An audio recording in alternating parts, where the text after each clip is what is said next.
How does the future of face-to-face meetings look in the digital age? And what's the role of going phygital? A talk with MPI's Strategic Development Senior Advisor Angeles Moreno about the power of human connections. Hi Angeles, welcome to our studio. Hi, good morning. How are you, Kevin? I'm fine, thank you. Today we're going to talk about face-to-face meetings, and of course the funny thing is we do it over a video call. Why does face-to-face still matter in these digital days? Oh my God, that's a good question. But basically it's because creativity, so this big impact in our minds that keep us thinking and evolving and continue our evolution as humans, is only when you meet other humans is when you get that high level of creativity, is when your mind really start thinking, provoking feelings that will become actions that drives you to results. And that's the way going forward. So that's why face-to-face will always matter. Even I still remember when Steve Jobs, in this era of iPhones right now and the big technology, said that people have to be in the room together to really get the ideas flowing. Even he said that he was a big advocate, obviously, about technology. And he still believed that we need to put the right people in a room to make them exchange knowledge and exchange ideas to continue growing. So that's why face-to-face will always matter. What you see these days is that more and more meetings are replaced with video calls, digital meetings, sometimes even just by emails, and that's it. How do you deal with that? When do you decide to have a face-to-face meeting or event? It can also be a bigger event, or the digital ways? I think we are living in a fantastic era, so we can choose whatever we prefer. But we all agree that the meaningful connections, and really when you close deals, you get to meet people where you really want to grow in a future, in a longer term. You get the big inspiration is face-to-face in a human interaction. It doesn't mean that we can do also technology connection. But we believe that through a face-to-face meeting, you have a clearer communication. You can not only get the content or get to see other people, but you get to meet them. You read facial also expressions, the body language, and you trust more. When you meet other people, you really engage with the people in a human way. You get to feel them, and that's a big value. But we are living in an era where we can also continue step by step going through technology. And that's why the combination of the two in this digital landscape that we are right now is fantastic. It has to be then, when we do face-to-face meeting, has to be very well designed, organized, and structured, because we have limited time for that. So our expectations of these face-to-face meetings is much higher right now. So we need to feel that it's a big value moving us from our offices, our houses, or our day-to-day routine. It has to be more meaningful, no? When we meet face-to-face. Yeah, you mentioned, and that's of course totally correct, that in a video call you get less of the sense of the other person. You miss a lot of what's happening in the room. But technology also doesn't stand still. There's new technology on the way, virtual reality, which makes it even possible to put on glasses and actually sit in a meeting room with people. Well, I think there will be, or we need to start thinking that it will be like a combination of the two.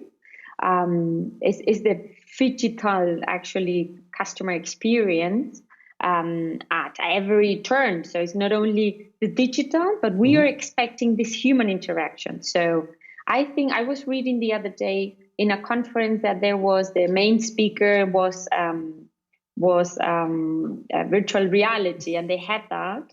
And they were saying, all the participants on social media, they were posting it. That's pretty cool. But we are missing to see him in person.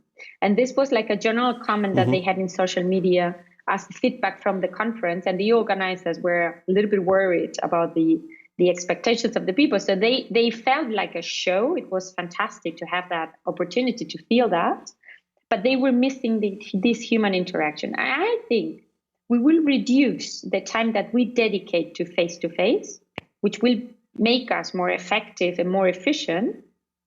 But at the end of the day, we have to meet to make the final decisions in many different aspects.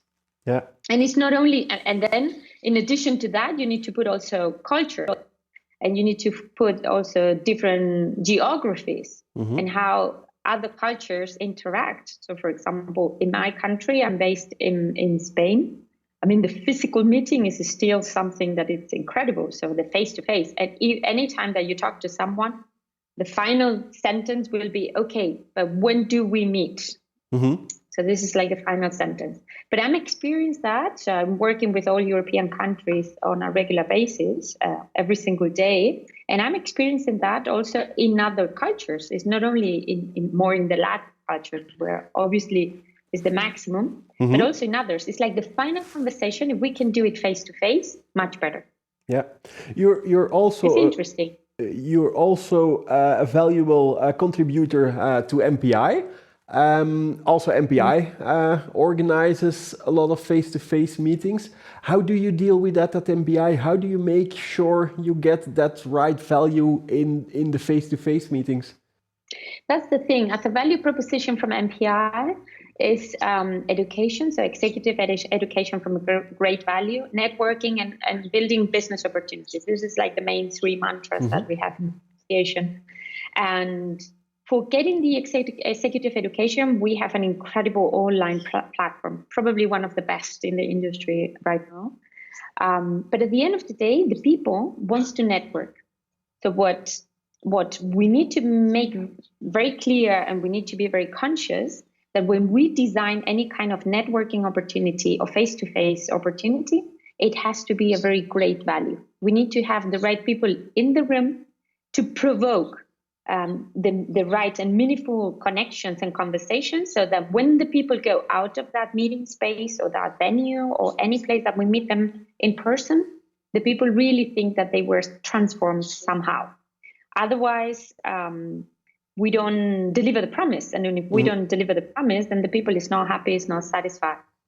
But even that we have a lot of people consuming all our online deliverables, in any kind of certification, meeting, keynotes, we have thousands of things and in different aspects and content. The people want to meet face to face. So they are asking us all the time. It's like, when are you doing something again that you put the right people in the room? The beauty of that 20 years ago, we were attending events all the time or meetings where there were thousands of people meeting. Now it can be smaller, more reduced, more to the point. Yeah. Shorter meetings, but with great value, very good design. Because this is at the end, the customer experience. When we do build the customer journey of all our type of members, for example, in MPI, we do create touch points, digital and physical. And the combination of the two is where we really exceed the expectations of the different members that we have in the association. Okay.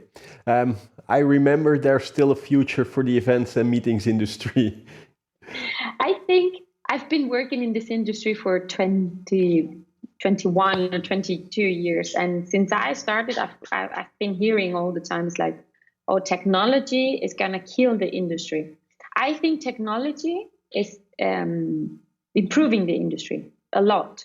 I think we are right now enjoying as participants to events or as speakers or as stakeholders from the industry. We are really enjoying an amazing mix of the both, where technology is always helping to generate more meaningful human connections. And it's really a great era. I think I'm enjoying a lot. Okay, Angeles, that's a great one to conclude with. Thank you very much for your time. It's a pleasure. And you at home, thank you for watching our show. I hope to see you next week.